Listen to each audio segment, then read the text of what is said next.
The Career and Technical Education Center and the Fine Arts and Design Studios are currently under construction on campus and set to open as early as 2019. Other projects on campus include a refacing of the Student Center, renovations to the Billington Library, expansion of the ATB and WLB buildings, and construction for an athletic complex for JCCC athletes and the community. Catherine Morse, the education coordinator at the Nerman Museum of Contemporary Art, explains why these events were created. Well, the museum wanted to create a student-focused artist lecture series, and so we scheduled it to be in the afternoons on Thursdays, a time when students are just getting out of class. Sometimes when we just go to a museum, we walk by something, we don't connect with it, we don't connect it with a person who made it, and so hearing directly from the artist, it really humanizes the arts and it makes it so that it's approachable and people can kind of understand how they have progressed to where they are at this point. The Nerman selects a variety of artists and professionals from other lines of work to give the presentations. The artists are sometimes artists who are featured in our temporary exhibitions. Sometimes they're artists who are just regional artists who are doing something interesting that we think that the students would enjoy hearing about their work and their process. They each speak for a little while, and then there's a Q&A at the end for students to be able to have that opportunity to ask questions that might be something that is particularly interesting to them. The opportunity for faculty to discuss these works with their students is another rewarding aspect of these events.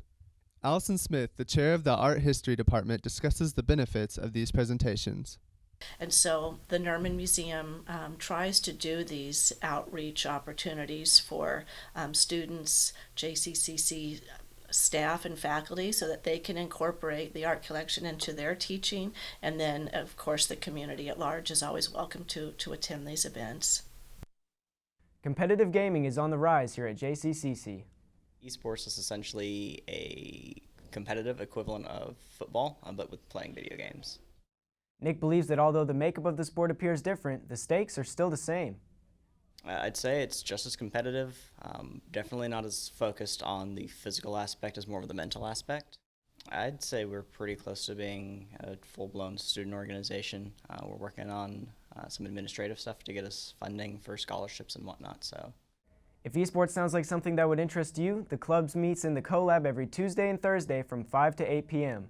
That's all for the CAV Report. Thanks for tuning in. In 1969, Johnson County Community College began its first school year. At that time, the school had no permanent home. Classes were held in abandoned buildings and old elementary schools all over Overland Park. This year is the 50th anniversary of the college, which is now a sprawling campus and adding 2 new buildings to its collection of 22. All semester, the college has been celebrating. On May 15th, students and faculty on campus came together for the annual end-of-year CAV Craze celebration.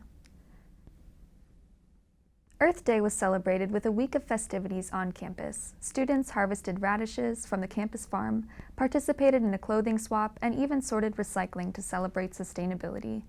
Though the celebration only lasted 1 week, the Center for Sustainability operates year-round. They run a wide range of campus initiatives aimed at a greener campus, including the compost program and planting butterfly gardens around campus.